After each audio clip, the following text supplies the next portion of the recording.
Hi, I'm Jim from the Wyoming State Museum. I work in the collection section, and recently I have been doing some repair work to an artifact that I really like. And I thought that I would shoot a short video on my phone and share it with you because, like I said, it's a really neat object, and it is one of my favorite pieces from the collection. And here it is. This is an electric fireplace that was made by a man named George Kienlen from Green River, Wyoming. And Mr. Kienlen lived most of his life in Green River, and he and his son gathered an awful lot of petrified wood from some fields north of Green River. It used to be very easily found. Petrified wood used to be very easily found north of Green River. And again, he and his son gathered these 1936, 1937, and in the early 1950s, Mr. Kienlen decided that he wanted to make something out of all these pieces of petrified wood that he had. He had taken them and slabbed them and then polished them up. And there are some beautiful pieces in here. But he told his wife that he wanted to make a fireplace out of all of these pieces of petrified wood. And being an indulgent woman, she said, "That's great, dear. Make sure you do it in the basement."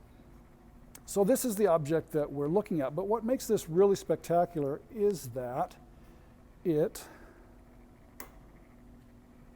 lights up from the inside. Now, I believe that this upper portion of this fireplace was made after the lower portion. Like I said, this was made in the early 1950s, this lower half. And hopefully my phone will be able to give you a good idea of the types of agatized wood that he put into this.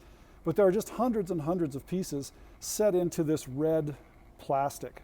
And the way he did this was he built some forms, laid them on the floor of his basement, poured the plastic, or set the agatized wood down onto the form, and then poured this red plastic that you can see to fill all the gaps. But not only did he do that, similar to the electric fireplaces you see today, if you take a close look at this, you'll see that the area where the fire would be is actually pulsating.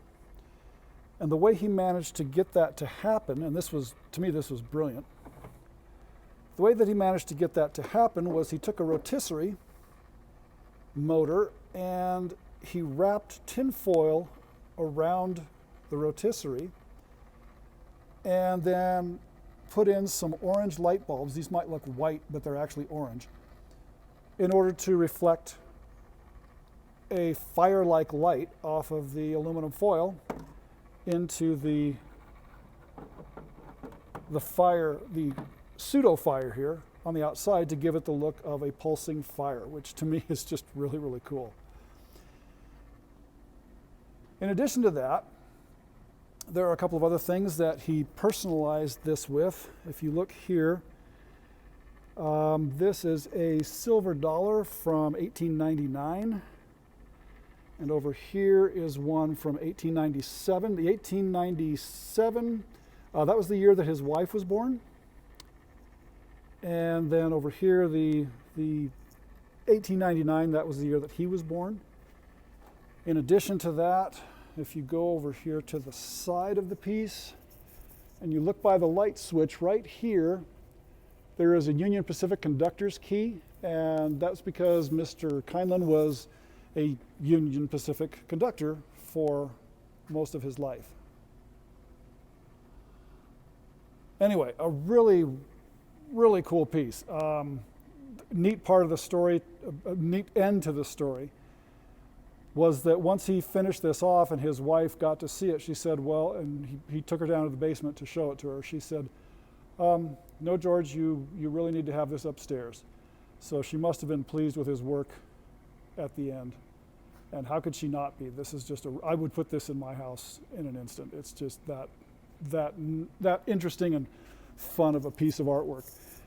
If you look, one last bit of story here. If you look, there's a big crack right here. And this piece is actually really well constructed.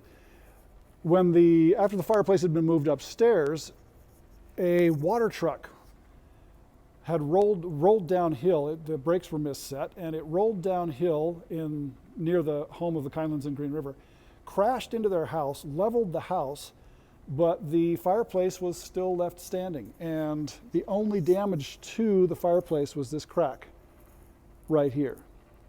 So Mr. Kienlen knew what he was doing in the choice of materials that he had. Anyway, really neat piece, lovely piece, great piece of, I hate to even use the word folk art. To me, this is just straight, folk art is a term that I wouldn't use. I would use just art. This is just a really special, spectacular piece. A lot of fun to have in the collection. And the repair work that I have been doing on it recently is just getting the wiring set so that it once again can light up. It wasn't able to do this for quite a few years. So I just had to get into it and do some rewiring, but it works just fine now.